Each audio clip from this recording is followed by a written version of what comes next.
Halo, selamat pagi pemirsa, dimanapun Anda berada. Semoga kita semua selalu dalam keadaan sehat dan juga bahagia ya. Senang sekali rasanya saya Priska Priscilla hari ini dapat bertemu para pemirsa tentunya dalam acara motivasi inspirasional yang dipersembahkan oleh Sinpo TV. Win, Wonder, Inspiration. Karena hidup harus menjadi lebih baik.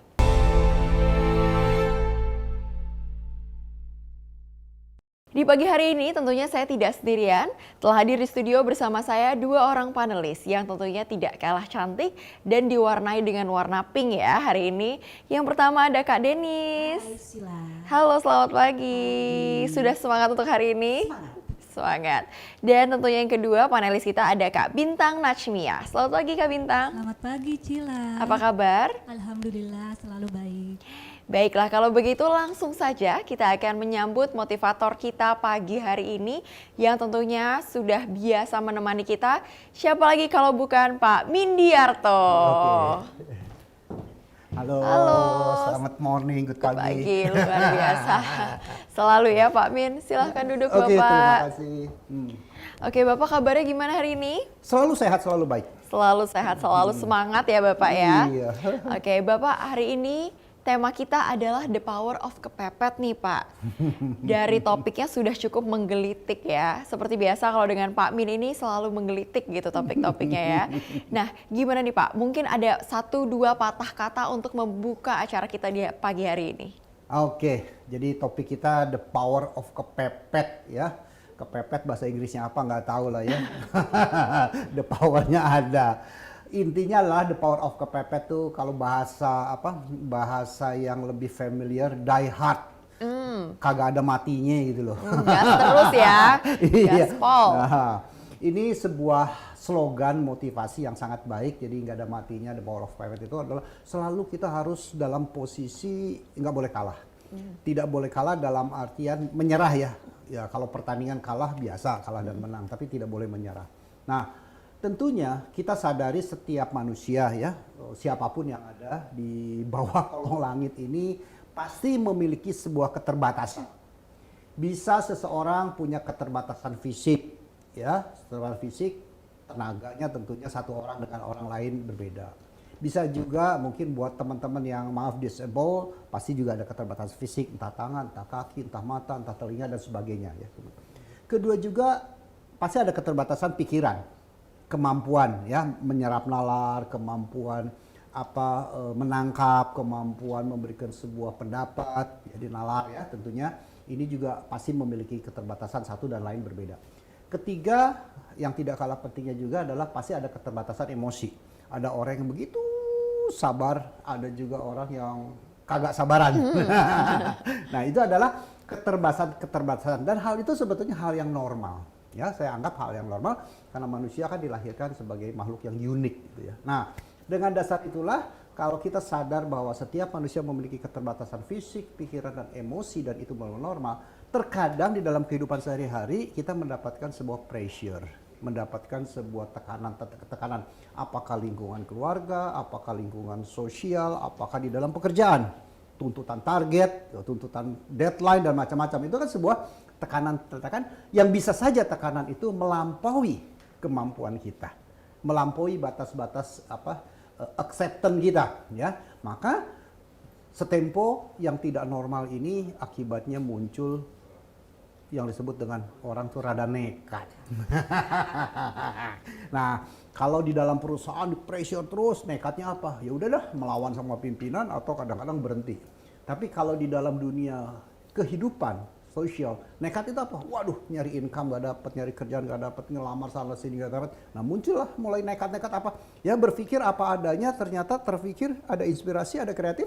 Dan ternyata kenekatan ini menjadi sebuah opportunity untuk bisa menjadi lebih survive. Maka itulah yang disebut dengan tekad itu akibatnya menjadi nekat kalau nggak dikendalikan gitu. Mungkin begitu, Priscilla. Oke, kebalik ya tuh dari nekat menjadi tekad gitu ya. Oke, kalau begitu nih, Pak Min langsung saja di hari ini kita seperti biasa akan ada 4 amplop yang sudah dibawa oleh 2 orang panelis kita. Boleh ditunjukkan Kak Denis warna-warnanya seperti biasa ada merah, biru, kuning dan hijau. Nah, kira-kira Bapak bisa pilih satu Ini amplop. warnanya semua cerah Pak Min. Cerah ya. Secerah hati kita hari ini, semangat.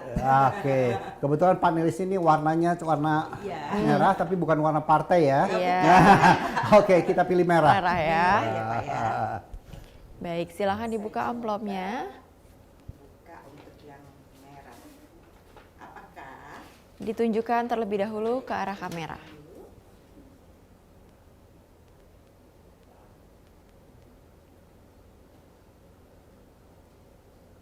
Baik, ini dia 3 pertanyaan, dimulai dari yang pertanyaan pertama, Oke, silahkan. Pak Min, saya bacakan pertanyaan yang pertama ya. Yang pertama adalah, apakah the power of kepepet ini sering digunakan karena dapat meningkatkan produktivitas, Pak? Jelas ya. Jadi the power of kepepet apakah bisa meningkatkan produktivitas, jelas. Karena disitulah, karena kepepet itu maka segala cara keluar, segala ide keluar, kreativitas keluar, tenaga juga yang tadinya setengah-setengah loyo jadi full kuat. Nah itulah Jadi ada produktivitas. adrenalin juga ya, Pak? Yes. Karena kembali tuntutan zaman ya, tuntutan kehidupan lah. Aduh, keluarga saya ini makan apa besok ya? Oke, bulan ini mesti gimana ya? Oh, bagaimana uang sekolah anak-anak? Nah, ini kan semua saya nih nggak cukup duit. Nah, maka muncullah the power of kepepet. Atau bisa juga jangka panjang. Oh, saya mau nikah. Wah, pengen usaha apa ya? Kerja ke sana sini nggak dapat. Pendidikan saya yang nggak bagus-bagus amat itu nggak mendapatkan kesempatan. Ya udahlah, saya mau jualan yang gorengan atau saya jualan sembako gitu ya. Dan ternyata bisa saja di dalam success story orang gara-gara kepepet pindah dari satu kota ke kota baru yang dituju, kemudian ya udah paling gampang kan jualan sembako, semua orang butuh gitu kan, lama-lama punya supermarket. Akhirnya berhasil ya, Pak ya? Berhasil, itu the power of kepepet itu. Mantap juga tuh, Pak. Jadi bisa ya Pak, selalu ya dalam kondisi apapun the power of kepepet itu sebenarnya berguna gitu ya Pak, Pasti berguna, tinggal mengelolanya. mengelola dan aspek apa yang kita ambil. Karena bisa saja the power of kepepet mungkin kita bertindak hal-hal yang kriminal gitu kan ya. Ya berhasil masuk penjara nanti. Beda ya berhasilnya, jadi negatif. Oke. Oke, baik. Silahkan Kak Denis, pertanyaan yang kedua. Ya. Apa yang dapat menyebabkan terjadinya the power of kepepet pada diri seseorang, Pak Min? Oke, apa yang bisa terjadi ya? Yang bisa terjadi akibat the power of kepepet dari impossible menjadi possible. Dari segala sesuatu yang tidak mungkin menjadi mungkin. Itu ya. Jadi kalau kita lihat contoh tadi, saya orang biasa, kok bisa jadi konglomerat sih? Pendidikan saya nggak cukup atau nggak tinggi-tinggi amat, background keluarga saya juga bukan orang berada gitu ya. Kemudian saya tidak ada dukungan finansial, tapi kok bisa sukses jadi konglomerat? Atau juga ada orang mungkin dari ujung desa sana yang akses komunikasinya sulit, akses pendidikannya sulit, kemudian dengan power of kepepet mencoba segala satu bisa jadi sarjana.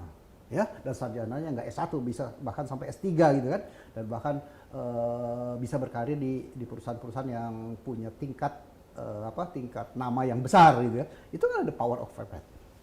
Tapi kan Pak Min, kalau tadi dari yang Pak Min sebutkan itu kan kurang lebih hal-hal yang mendorong itu hal-hal yang bersifat kekurangan gitu ya Pak. Kayak misalnya terlalu tinggalnya di desa, misalnya menjadi sarjana, kurang dari keluarga yang berada atau kurang memiliki privilege. Nah kira-kira ada nggak Pak Min kalau misalnya dorongannya itu dari hal-hal yang terlalu positif gitu misalnya? Terlalu positif, contohnya boleh dikasih contoh begini. Terlalu positif misalnya anak yang punya privilege, orang tuanya anggota dewan berkepentingan ataupun anak-anak direktur gitu. Kalau treatmentnya adalah dia diemaskan, mendapatkan privilege, maka the power of kepepetnya itu kan bukan karena energi dari dalam, ya, tetapi lebih karena networking orang tuanya, ya itu saya anggap bukan power of kepepet tapi lebih ke luck aja, lucky ya. Okay. Oh, orang tua saya punya kedudukan, punya posisi, kemudian dia mencoba menghubungi seseorang atau relasi orang tuanya, relasi kawannya, kemudian mendapatkan sebuah opportunity bisnis. Saya anggap itu sebagai networking ya, bukan kepepet. Oke, networking ya, berarti positif nih soalnya. Baik, berlanjut ke pertanyaan yang ketiga, Kak Denny silahkan. Ini yang terakhir ya Pak. Dalam keadaan apakah the power of kepepet dapat membantu dalam pekerjaan Pak Min? Oke. Dalam kondisi bahwa seseorang akan meningkat produktivitasnya itu ada dua hal sebetulnya ya. Satu karena dapat reward, dia ingin kejar sesuatu. Nah, tapi kalau the power of effort lebih karena mendapatkan sebuah punishment, ancaman gitu ya. Wah, kalau saya tidak melakukan ini, saya tidak naik gaji. Kalau saya tidak melakukan prestasi seperti begini, saya tidak naik pangkat. Atau saya kalau tidak melakukan ini dengan performance minimum tertentu, saya dapat PHK, contoh ya. Nah, itu kan tiga. Nah, itu adalah karena punishment. Nah, kapan orang tersebut ketika dia sadar bahwa ancaman itu akan mengganggu kenyamanan dirinya atau juga bisa kenyamanan keluarganya, maka akan muncullah the power of purpose. Artinya apa? Jadi artinya totalitas dia tuh sebetulnya dulu punya kompetensi, punya keterampilan, nggak dikeluarin semua. Kerja atas dasar Tahan kali ya Pak ya. ya bisa juga karena habit. Saya bekerja ya gaji segini ya udahlah, ini yang saya berikan. Padahal dia punya potensi yang luar biasa. Sehingga apa? Yang disebut impotensi itu sebetulnya bukan kejantanan saja. Kita punya kemampuan tidak dioptimalisasikan. Kita impotensi dalam kemampuan. Kita punya ketelitian di dalam membuat report tidak dilakukan dengan totalitas. Kita pun impoten dalam ketelitian. Demikian juga di dalam hal komitmen, disiplin, janji waktu. Kita bisa on time, tetapi kemudian tidak on time. Kita artinya apa? Impoten di dalam disiplin waktu. Jadi itulah sebetulnya kapan kita harus lihat ketika kita sadar bahwa ada ancaman terhadap dirinya ataupun keluarganya, terutama lo ya, terutama di situ. Berarti Pak Min, kalau kepepet itu sebenarnya positif juga ya dalam satu situasi ya Pak ya? Ya situasional. Ya kepepet saya tentunya mengajak dalam pemahaman positif karena ada juga kepepet nggak dapat kerjaan, keluarga nggak dapat, kemudian nekat anggaplah mencuri, nyolong, rampok, itu kan gua kepepet nih nggak ada makan. Tapi kan aspek negatif ya. Di dalam motivation tentunya hal itu kita akan abaikan dulu. Ya, terima kasih Pak Min. Baiklah pemirsa, sebelum kita beralih ke amplop berikutnya, kita akan jeda sejenak untuk menuju ke segmen berikutnya.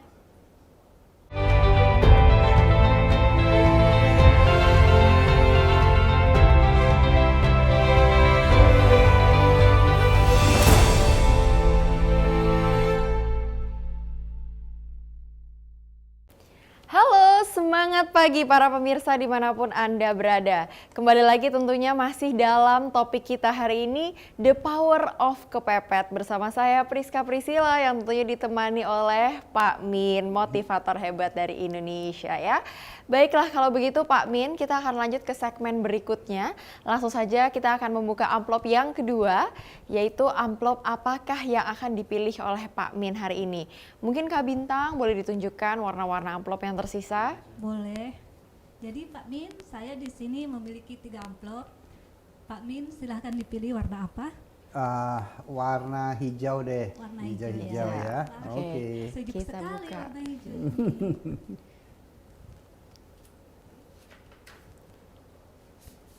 Baik, pertanyaannya bisa diperlihatkan terlebih dahulu ke arah kamera.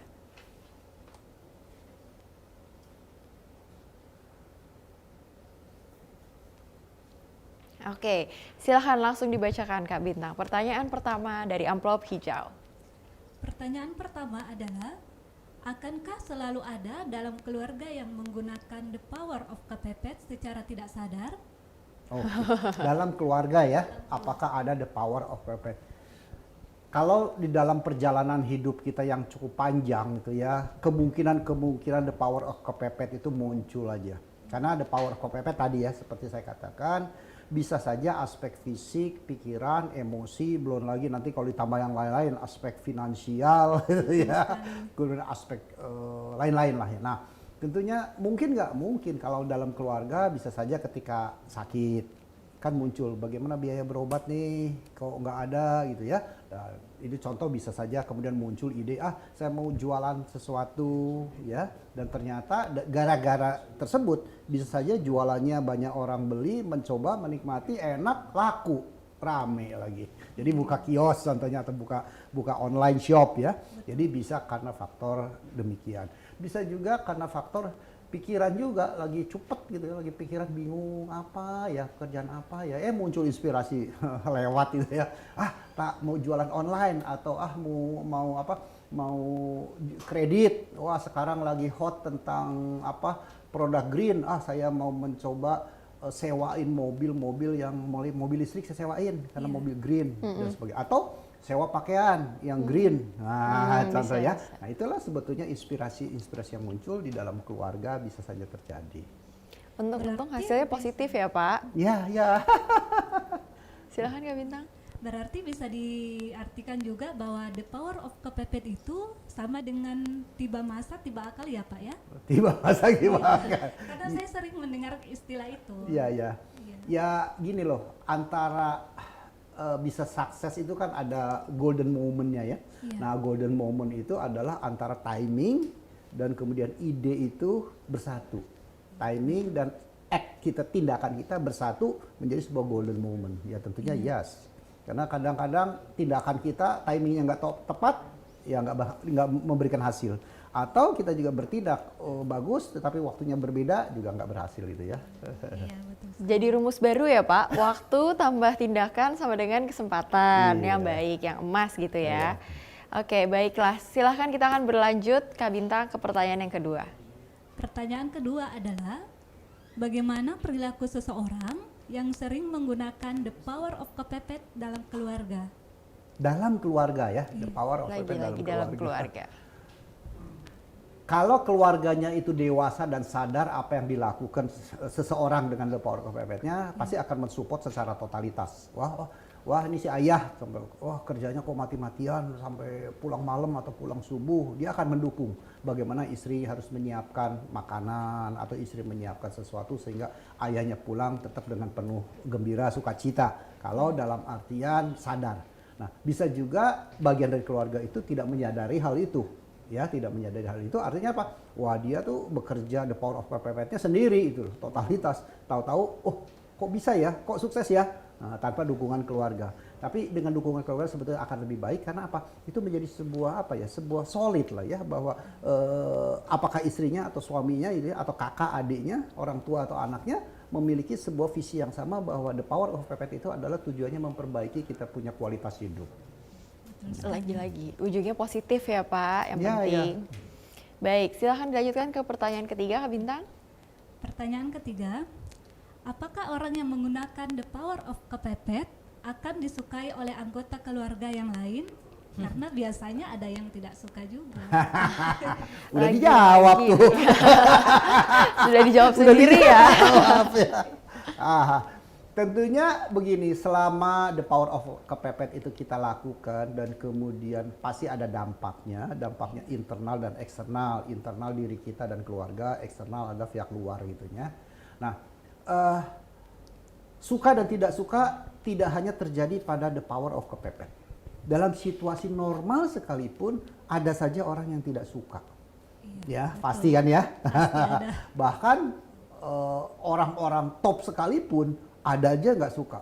Bahkan kita punya nabi sekalipun kadang-kadang bisa tidak disukai. Gitu ya. Nah, inilah kehidupan manusia. Nah, kembali mindset menjadi sangat penting ya, Kemudian apakah tidak disukai? Bisa saja ketika the power of kepepet ini mengganggu pihak lain, privasinya atau mengganggu aspek-aspek lain yang sangat berlebihan, melebihi daripada batas toleransi. Contohnya, kalau minjem nggak ngembaliin, udah ditulungin loh. Saya nih kepepet nih, nggak ada beli beras, pinjam duit dong gitu kan kira-kira. Udah ditulungin, lupa ngembaliin karena tujuannya minjem, kecuali kalau minta. Yeah. Maka terkadang saya sering sekali menghadapi hal-hal demikian. Kita lihat situasional. Kalau kira-kira orang ini sulit untuk mengembalikan, lebih baik kita ngasih daripada minjemin.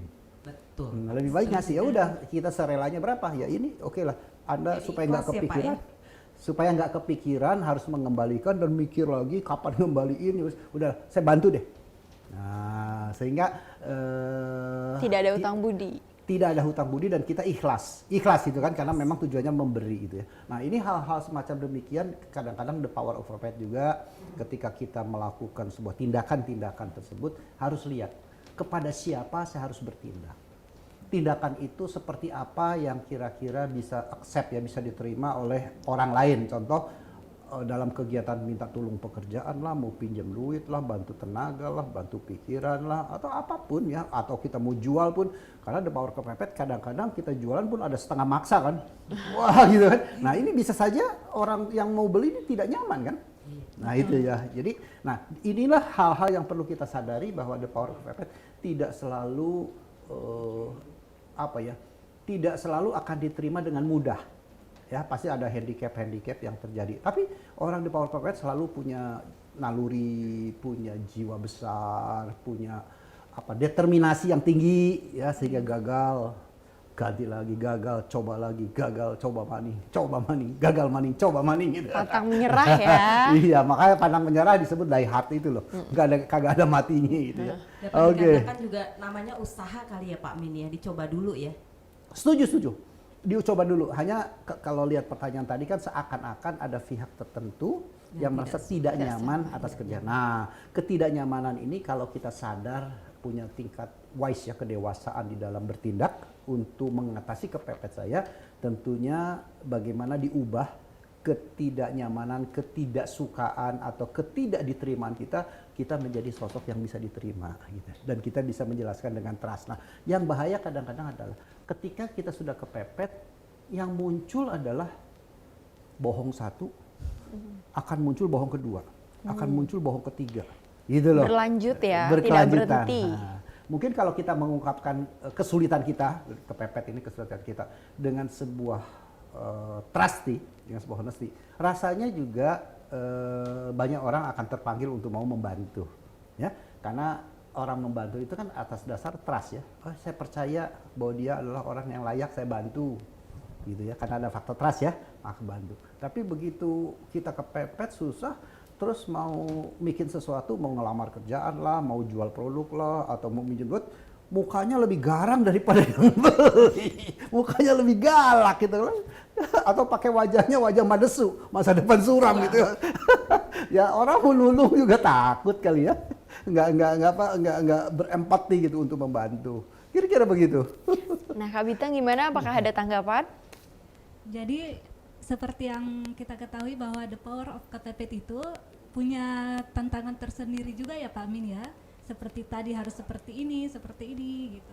Ya gini loh, tantangan itu kan tetap etika, moral ya, tetap harus kita jaga lah. Bukan karena the power of pepet kemudian segala cara dihalalkan, gitu kan kita hindari juga ya. Betul. Jangan the power of pepet kemudian kita dalam tanda petik ingin berdusta atau ngibulin. Betul. Itu kan harus juga kita singkirkan. Iya. Ya harus kita singkirkan. Terima kasih Pak Min. Oke baik, berlanjutlah kita. Sudah 2 amplop nih Pak Min yang dibuka, kita akan masuk ke amplop yang ketiga. Kembali lagi kepada Kak Denis, mungkin bisa diperlihatkan sisa 2 warna amplop lagi yang bisa dipilih oleh Pak Min. Ada warna kuning dan juga biru nih. Silahkan nih Pak Min, kira-kira memilih warna yang mana? Ya yang cerah-cerah. Ada 2 Pak. Iya, ya udah kuning deh. Kuning dulu ya, oke. Silahkan Kak Denis dibuka dan pertanyaannya ditunjukkan ke arah kamera.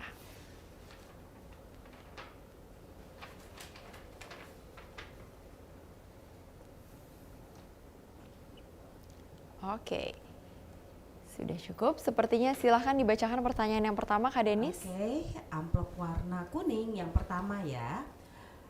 Apakah seseorang yang menggunakan the power of kepepet akan nyaman nih bergabung dengan orang yang serupa Pak Min?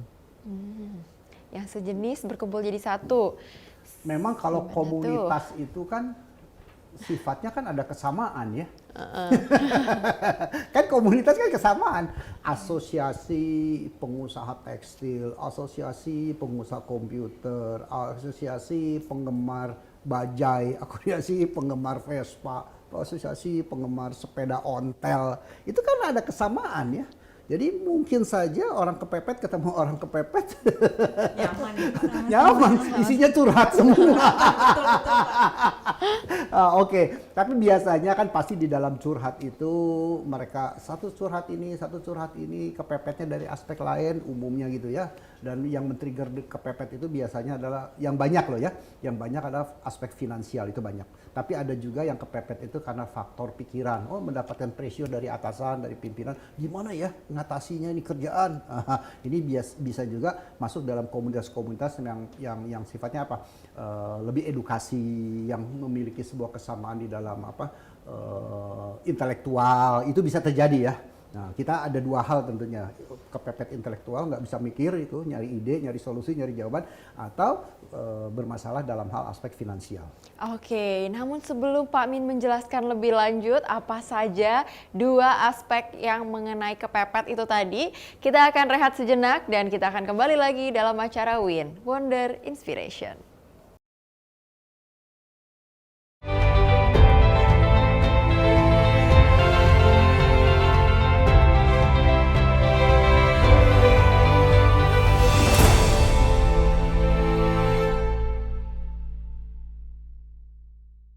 Halo para pemirsa, kembali lagi dalam acara Win Wonder Inspiration.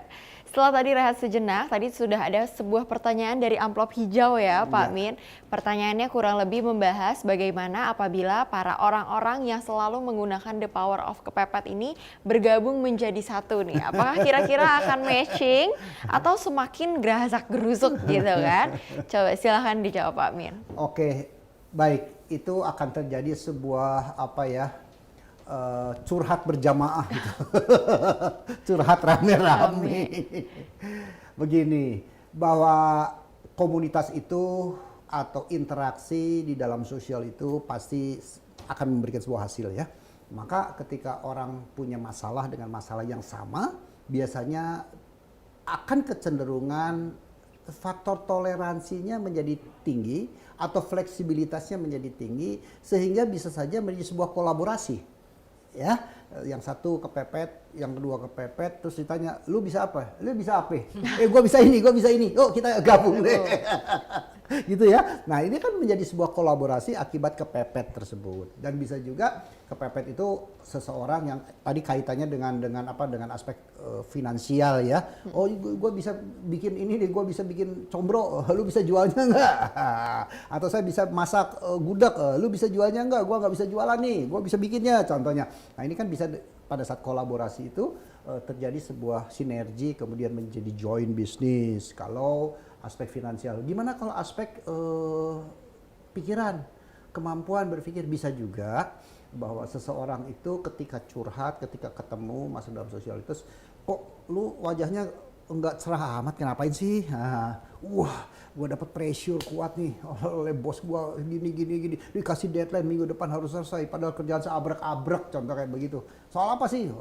Mulai cerita kan, ngalur ngidul lah, kemudian lah soal gini gampang lah, nanti teman gue yang bisa bantuin itu. Nah, itu kan the power of kepepet akibat kita berkomunitas akan memberikan sebuah solusi tersendiri. Atau bisa juga kalau the power of kepepet karena fisik, waduh capek nih, aduh lemah, nih gue punya multivitamin buat lu deh. Atau coba lu jual multivitamin. Kenapa? Karena kalau multivitamin itu selain Anda harus jual, Anda juga harus bukti dan Anda harus menjadi sebagai pengguna sehingga orang percaya. Contoh kayak begitu ya. Nah, ini juga jadi the power of kepepet itu sebetulnya banyak sekali manfaatnya ketika digunakan secara baik dan benar. Nah, salah guna bahaya. Oke, thank you Pak. Berarti nggak hanya sekedar dari sektor finansial, tapi sektor kesehatan juga bisa menjadi dorongan the power of kepepet yang positif ya. Dengan memberikan vitamin, memberikan saran makanan sehat, mengajak berolahraga, kepepetnya positif gitu ya. Ya kan banyak juga orang yang sakit udah sampai capek-capek, aduh gue ini sakit kok nggak sembuh-sembuh sih gitu ya. Kemudian ikhtiar ke sana ke sini, ikhtiar ke sana sini, nemu juga ide gagasan. Bisa nemu ide gagasan sumber sembuh, bisa juga berkreasi. Saya cobalah begini, siapa tahu sembuh. Nah, kayak contohnya saya punya teman juga lututnya bermasalah, kemudian harus dioperasi, dia juga tidak mau kalau dioperasi, punya risiko tinggi, akhirnya dia bikin menciptakan senam olahraga sendiri dan kemudian dia sembuh dari sakitnya. I Itu kan know the power of that. kepepet. Iya, iya. Itu sesama motivator ya, ya kan? Saya tahu gerakannya. Oke, silakan Kak Denis ke pertanyaan yang kedua dari amplop hijau. Tapi keren banget tuh tadi Pak. Keadaan membuat kita emang kepepet ya. Good idea Pak. Oke, kita lanjut ya Pak. Untuk pertanyaan kedua, apakah ada batas toleransi bagi seseorang yang anti menggunakan the power of kepepet dalam berhubungan dengan pelaku ini Pak? Bisa saja ada orang yang mencoba tidak menyukai the power of kepepet, tapi tidak menyukai itu kan subjektif, ya subjektif dalam artian begini. Orang mengatakan bahwa the power of kepepet itu gerusa-gerusu, totalitas, kemudian melakukan tindakan-tindakan yang abnormal kira-kira. Abnormal sendiri kan ada kastanya, kasta yang tipis sama kasta yang tinggi itu. Kan begitu ya, komitmen juga begitu kan, nyalahin orang lain sampai berani mati digantung gitu. Itu kan level of commitment. Nah, sama level of kepepet juga sama. Mungkin dia pengertian, Mbak, tolong bisa bantu saya nggak? Itu sudah level kepepet, saya minta tolong tuh. Tapi level rendah itu. Ya. Masih basic lah ya. Masih basic. Tahap 1, level Itu kan 1. kepepet. Karena saya tidak bisa melakukan sendiri, maka saya minta tolong. Kan kepepet harus minta tolong. Kalau bisa saya nggak bisa minta tolong, kan saya lakukan sendiri gitu ya. Betul. Nah, contoh paling simpel dalam level of kepepet, bersihin rumah, tangga, keluarga. Kita punya ART itu di level of kepepet loh. Benar. Saya nggak bisa bersih-bersih, nggak bisa nyapu sendiri, nggak bisa ngepel sendiri. Itu kan the level of kepepet itu sebetulnya. Kepepet Dalam hal apa? waktu. Fisik, waktu. Nggak punya Betul, kan? iya. Ya, mungkin yang level tinggi adalah yang tadi, level kepepet minta tolong, minta pekerjaan, minta bisnis baru, ya. Itu yang level yang agak sedikit pemahaman kepepet untuk mendapatkan sebuah income tentunya ya. Berarti banyak jenisnya ya Pak. Sebenarnya tanpa kita sadari mungkin kita juga setiap hari kepepet karena kita punya ART gitu ya. Kepepet contohnya, saya nggak punya mobil, saya kepepet kepepet kan terpaksa kan melakukan sesuatu. Saya pakai transport, pakai Grab, pakai ojol, pakai apapun. Itu termasuk Atau ya tergesa-gesa, ternyata. gitu. Bangun kesiangan, tergesa-gesa gitu. Betul. Baik, kalau begitu kita berlanjut ke pertanyaan yang ketiga Kak Denis. Pertanyaan terakhir ya Pak ya dari amplop kuning. Bagaimanakah orang-orang yang menggunakan the power of kepepet dalam membangun hubungan pertemanan nih Pak? Baik.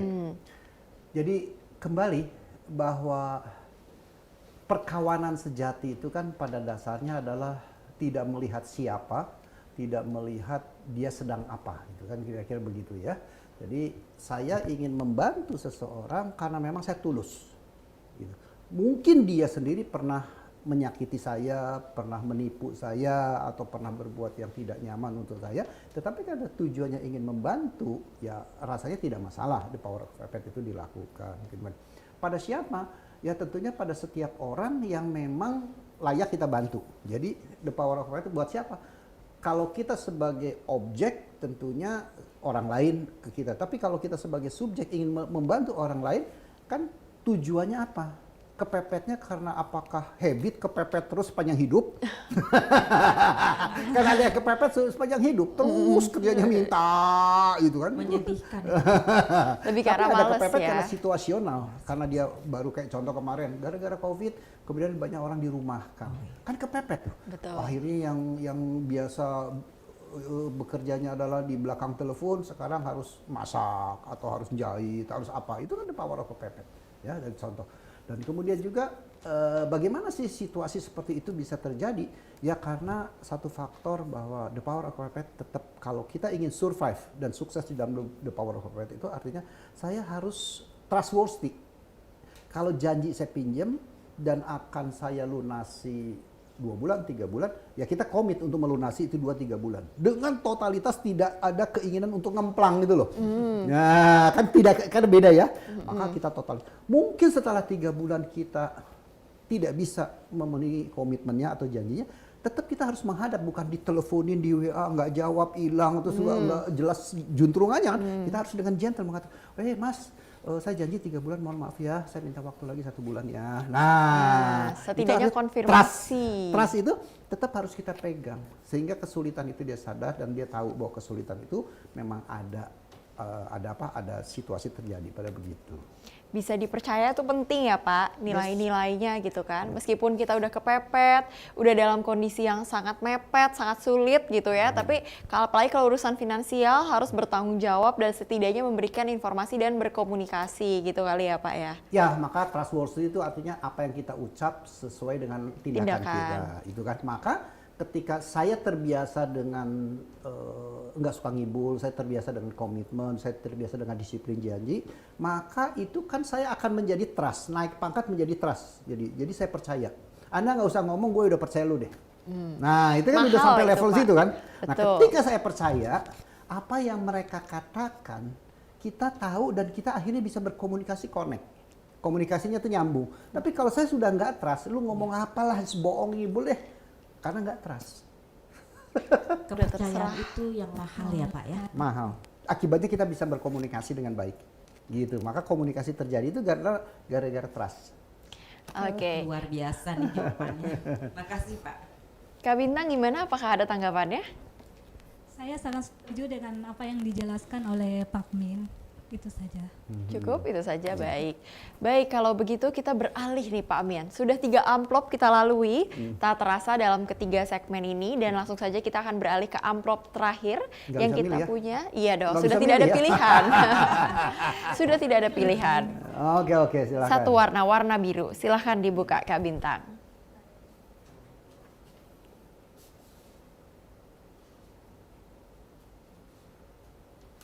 Ditunjukkan terlebih dahulu pertanyaannya ke arah kamera. Baik, tahan sejenak. Silahkan dibacakan dari pertanyaan yang pertama Kak Bintang, dari amplop warna biru. Pertanyaan pertama, apakah ada banyak orang yang bekerja dalam perusahaan juga menggunakan the power of kepepet, Pak? Kalau tadi udah dari sektor sudut keluarga, pertemanan, sekarang perusahaan, Pak, pekerjaan. Kalau seseorang bekerja dalam situasi kepepet terus gitu ya, melakukan. Saya melihat ini ada sebuah gap ya. Gap bisa gap komunikasi, bisa gap knowledge, bisa gap kompetensi.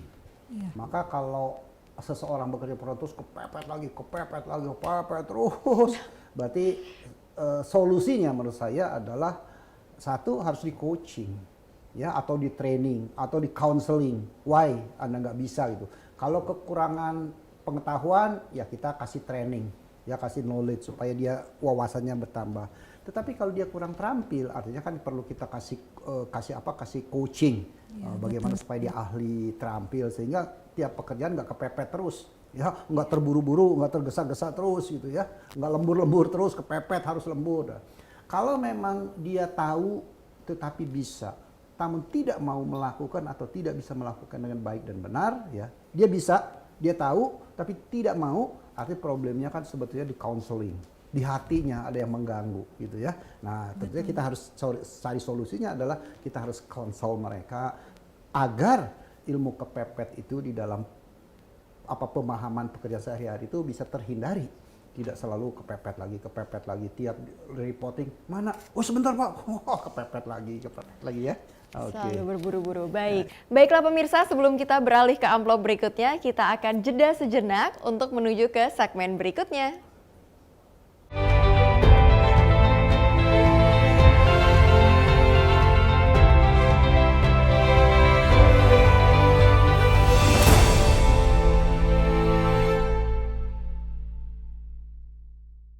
Halo pemirsa, kembali lagi bersama saya masih dalam acara WIN, Wonder Inspiration.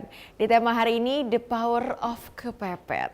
Nah Pak Min, di amplop terakhir kita nih, amplop yang sudah tidak bisa dipilih warnanya, warna biru. Kita akan langsung saja lanjut ke pertanyaan yang kedua ya Pak. Oke. Baik, Kak Bintang boleh dibacakan pertanyaan yang kedua. Baik, terima kasih Kak Cila. Pertanyaan kedua, apakah the power of kepepet hanya dapat terjadi terhadap jabatan pelaksana lapangan atau juga dapat terjadi di kantor Pak Min? Menarik ini pertanyaannya. Ya. Kantor artinya jabatan tinggi gitu ya, karena Iya. dua-duanya pekerja lapangan juga di kantor gitu. Iya. Baik, the power of kepepet berlaku untuk semua orang dan semua jabatan ya. Jadi bisa saja orang frontliner di dalam pekerjaan ini ya, dia kepepet melakukan segala sesuatu itu karena pressure dari supervisornya kan. Tapi supervisor juga bisa menggunakan ilmu the power of kepepet, kreativitasnya, kerja totalitasnya, gara-gara ada pressure tekanan dari manajernya kan. Dan seterusnya, manajernya juga bisa karena dapat pressure dari direkturnya. Nah sekarang direkturnya siapa? Bisa saja di pressure oleh ownernya, karena direkturnya bisa profesional kan. Oleh pemiliknya gitu loh. Dan kemudian pemiliknya juga bisa di pressure, bisa. Mungkin karena Tuhan mau dia suruh kerja keras kan. Berarti tekanannya itu turun menurun ya Pak ya? Betul. Bisa setiap orang terjadi, tetapi belum tentu setiap orang menggunakan the power of kepepet. Baik. Karena ada seseorang aspek finansialnya sudah cukup, dia tidak punya ambisi yang berlebihan sehingga dia atau punya fisik cukup, punya pikiran juga normal, kemudian keluarga stabil, dia tidak akan mencari yang neko-neko, yang aneh-aneh, ya mungkin dia tidak akan mengeluarkan the power of kepepetnya. Jadi andai kata ada pun the power of kepepet ya mungkin sifatnya hanya sebagai apa ya, kembang-kembang doang lah ya, tidak menjadi sebuah energi yang totalitas harus dia keluarkan dengan segala pikiran, dengan segala beban, dengan energi yang berlebihan, minta tolong sana, minta tolong sini, mungkin tidak terjadi. Dan tidak setiap orang akan menggunakan the power of kepepet. Bisa saja ada yang sifatnya rasional. Jadi ketika mendapat masalah financial, masalah pekerjaan, pikiran gitu ya, bisa saja kan karena dengan kecakapan dia, intelektual dia dengan tenang berpikir, kemudian mencari solusi dan dapatkan solusi. Dia nggak kepepet karena hanya dia butuh waktu merenung saja. Iya. Demikian juga, ketika ada tuntutan finansial, contohnya tuntutan finansial, harus uang sekolah atau nyokolain anak atau ada asuransi atau ada sakit, dia bisa saja saat ini saya nggak punya cash, contohnya ya, tapi bisa saja dia punya tabungan. Mungkin tabungan ini akan cair sebulan lagi, 2 bulan lagi gitu ya. Dan dia kan tidak sampai mengeluarkan energi the power of kepepet itu secara besar-besaran, tapi hanya nyangkut timing saja. Ya, mungkin dia pinjam ke bank, nanti dicairkan bunganya gitu ya. Atau dia punya logam mulia, bisa saja dijual dan sebagainya. Jadi tidak setiap orang akan melakukan the power of kepepet. Ya, dengan pemahaman yang tadi, kepepetnya itu kepepet yang totalitas gitu ya. Dan kepepet ini berlaku bukan hanya untuk manusia loh. Siapa aja tuh Pak? Binatang pun bisa. Oh, Iya. Contoh, makhluk hidup ya. kucing lagi diam-diam, terus kita isengin kan. Ditendang, diusir, terus lari, mepet. Dikejar lagi, mepet. Sampai di pojok, masih kita nendang, usir, bisa nyakar. Melawan. Benar. Keadaan ya Pak. Sifat defensifnya itu ya. Iya, padahal contoh kucing itu kan binatang mamalia yang punya kasih sayang, punya sayang anak. Coba anaknya kita ganggu, dia kan akan marah kan? Nah, karena dia punya sifat cinta kucing itu, mamalianya ada. Tapi ketika anaknya digoda, diganggu, dia akan nyakar kita. Itu apa? Kepepet, nggak ada lain. Gua diam-diam nyerah, ngalah, kok dipepet Tekan terus. Lawan dah. Iya. Betul. Ya, jiwa-jiwa mamalianya berkurang, tinggal reptilianya yang keluar tuh. Itu the power of kepepet. Benar. Mungkin bisa juga di bunga ya Pak, bunga putri malu yang kuncupnya kebuka ketutup gitu ya. Ternyata banyak ya sebenarnya tanpa kita sadari ya Pak ya. Ya macam-macam lah selain manusia tadi ya. Ayam juga terjadi kan begitu. Diam lama-lama ayam juga bisa matok. Benar. Kepepet karena dia. Kalau nggak melawan dia kena sakit itu ya. Oke, baik. Silahkan kita lanjutkan kembali ke pertanyaan yang ketiga dari amplop terakhir Kak Bintang. Baik. Pertanyaan terakhir, akankah the power of kepepet akan berpengaruh buruk terhadap penilaian dirinya dalam kantor? Lingkungan kantor ini Pak Min. Tentunya niatan ya. Gini, the power kepepet akan memiliki dampak ya, dampak positif, dampak negatif. Nah, dampak negatif dan positif ini biasanya saya percaya bahwa proses tidak akan mengkhianati hasil. Gitu ya. Betul. Jadi kalau hasilnya ingin baik, tentunya kita perlu melakukan proses dengan baik. Caranya yang baik, tekniknya yang baik, tujuannya yang baik gitu ya. Kemudian lihat situasional, insya Allah hasilnya akan baik. Tetapi juga the power of kepepet akan menjadi sebuah hal yang buruk, tidaknya ketika niatannya sendiri adalah tidak baik. Ya niatannya ya memanfaatkan atau ingin ada sedikit faktor fraud atau manipulate. kemudian ketika berinteraksi dengan orang untuk mencapai goal tersebut juga dengan cara berbohong atau tidak jujur. Betul nggak lu nggak punya beras? Tolong dong, bantu saya dong, saya nggak punya beras. Padahal di rumah masih ada beras, contohnya kayak gitu kan, bisa terjadi kan aspek finansial. Bisa, Ya. Pak. Atau bisa juga, bantuin dong, gua nggak bisa mikir. Padahal dia belum mikir itu. Atau memang tidak bisa Malas mikir. berpikir. Kita juga nggak tahu gitu. Tapi setelah dipancing, oh ternyata dia bisa memikir. Nah, dan itu menjadi sebuah habitus, kebiasaan seperti begini akan memberikan sebuah refleks. Apakah orang ini memang saat itu dalam keadaan sulit untuk berpikir sehingga minta tolong, atau orang tersebut memang tipe orang malas mikir, bentar-bentar nanya, ya. Dan ini sering sekali terjadi di dalam perusahaan, ada seseorang yang tidak berani mengambil keputusan dan dia pada seorang leaders. Jadi leader terburuk itu adalah ketika dia tidak berani mengambil keputusan. Itu leader terburuk. Jadi seorang leader itu sebetulnya berani mengambil keputusan, walaupun itu salah keputusannya, dia siap, namun Bertanggung bisa jawab. dikoreksi karena dia sudah tahu ambil. Tapi kalau nggak berani ambil keputusan kan susah. Betul. Sampai level mana dia punya daya pikir gitu ya. Dan itulah contoh-contoh di dalam dampak negatif dan dampak positif ketika the power of kepepet itu kita explore gitu ya, kita lakukan. Ya, betul sekali, Pak. Baik, Kak Denis apakah ada tanggapan? Oke, menarik sekali temanya nih Pak. Saya boleh tambahan pertanyaan ya Pak ya? Oh boleh. Boleh ya. Tambah ya nanti. Mumpung ada Bapak. Pak, kalau dari tadi kan Bapak udah menjelaskan mengenai the power of kepepet.